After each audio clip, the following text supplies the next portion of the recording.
Nu udregnes opgave 501 og 502 for vektorprodukt. I opgave 501 er det første, at man skal angive vektorproduktet for A og B for nedenstående opgaver. Og for at udregne disse opgaver, så benyttes definitionen for et vektorprodukt for egentlig vektor, og det er her definitionen er.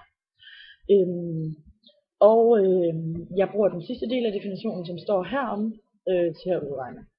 Og først så udregner jeg etteren, hvor jeg har en vektor A, der hedder 1, 3, 5, og en vektor B, der hedder 5, 3, 1.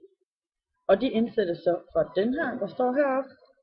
Så indsætter jeg alle de detaljer for at oplyse hernede, og så får jeg et koordinat, der hedder minus 12, 24, minus 12.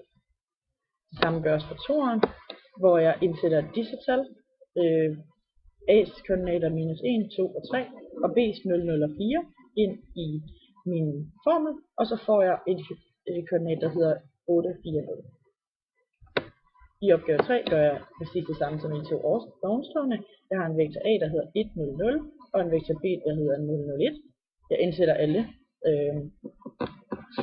oplysningerne og får et koordinat, der hedder 0, minus 1, 0. Til sidst i opgave 4 gøres det samme. Jeg har en vektor A 1, 2, 3 og en vektor B minus 1, minus 3, 2. Og indsætter tallene i formlen og får så et koordinat, der hedder 13, minus 5, minus 1. I opgave 502 skal jeg angive en vektor, der er ortogonal med A og B for nedenstående opgaver. Og jeg bruger igen den samme definition. Gør præcis det samme som i ovenstående opgave.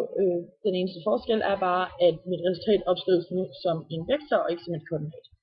Så jeg indsætter igen oplysningerne for vektor A 1, 3, 4 og vektor B 2, 1, 1.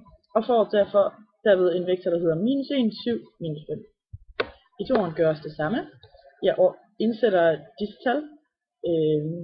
Vektor A minus 1, 3, 2, vektor B minus 1, 3, 3, som jeg indsætter, og så får jeg en vektor, der hedder 3, 1 og 0.